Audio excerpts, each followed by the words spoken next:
Hello, and today we're going to learn how to write a check. So, first thing I'm going to do is I'm going to identify the different parts of the check. So, I'm going to start in the top left. When you have a bank account, a checking account specifically, you're going to have the ability to pre-order checks. So, they're going to be pre-made, and in the top left, they're going to put your name and your address, etc. And that's going to be to identify you. And then we're going to move from circular pattern. So then we're going to have the date. Now, the date that you're going to write in when you're writing someone a check or a service is the date, either today's date, or what some people do is if they're waiting for some money to clear, they might ask you to hold off on the check and then date it for 1 or 2 days in advance. Okay. Up here is your check number. So the check number, this is check number 123. So obviously the next check, if in your checkbook, when you get your checkbook, is going to be 124, and then it's going to follow those sequentially. So that way you can always cross-reference it back to the checking number if you need to. Okay, we're going to have paid to the order of. This is the person that or service that you're paying.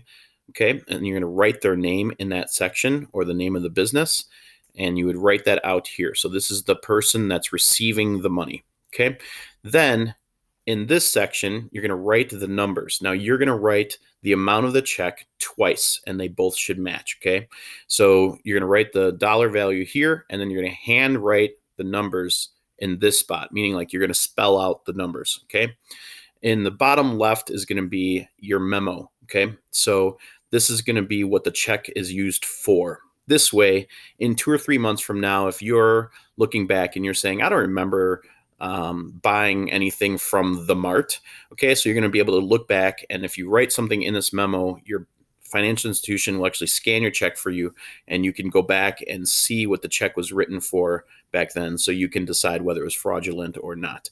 Okay, and then this section here is going to be the part that is kind of really the most important part, where you're actually going to sign your name signature style.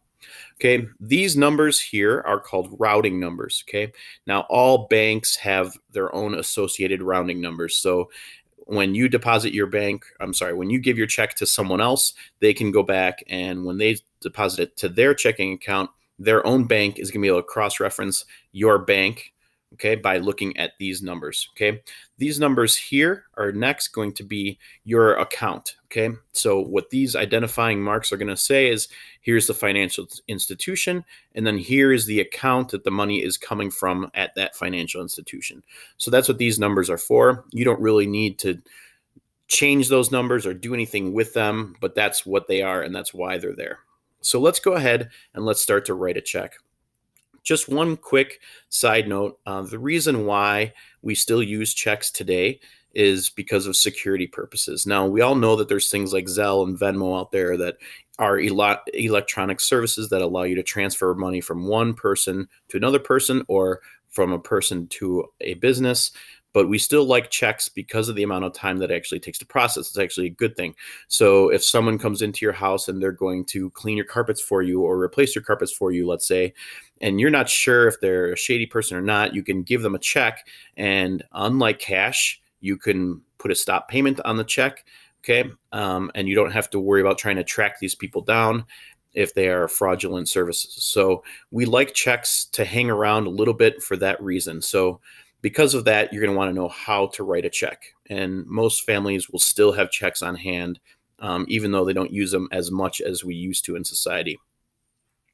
So we're going to follow the instructions of this website. So I'm going to type in the date, okay, that they are saying, which is January 1st of 2015. Now, you can do that or write out 2015.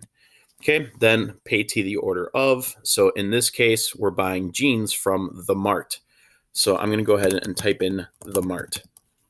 Okay, and next would be the first time that we write the dollar value. So I'm actually going to put in the numbers, $34.95. Some people put 95 over 100. It's totally up to you. Okay, and next. Now, here's some important things here, is that when we're writing in the dollar values, we're pushing them all the way to the left so that someone can't come in here and put in a 1 before the 34.95 and change it to 134 or 1,034. So we're going to start writing 34, okay, all the way to the left. Now, Here's another interesting part. So instead of saying decimal places or something like that, when we separate dollars and cents, we're going to use the word and when we're writing our check. So 34 and, okay, 95 over 100. So very specifically, that's the number. No one can come in and try to write a 100 in here. It's too small, and the bank is probably going to see that right away. So what we're going to do is we're going to fill up this entire space. So in real life, what I would do with my pen is I would draw a squiggly line, but in this case, I'm on my computer, so I'm just going to write in a bunch of dashes to go into that spot. That way, this whole box is filled up, and no one could come in and try to write extra numbers in there, okay? So 34 and 95 over 100. So that's very specifically $34.95. Here's your memo. Again, this is a reference so that later on we can go back and we can look at this check and see what it was for jeans, okay? It's helpful to keep us organized. And then this is the spot where you would actually go ahead and sign your name, signature style.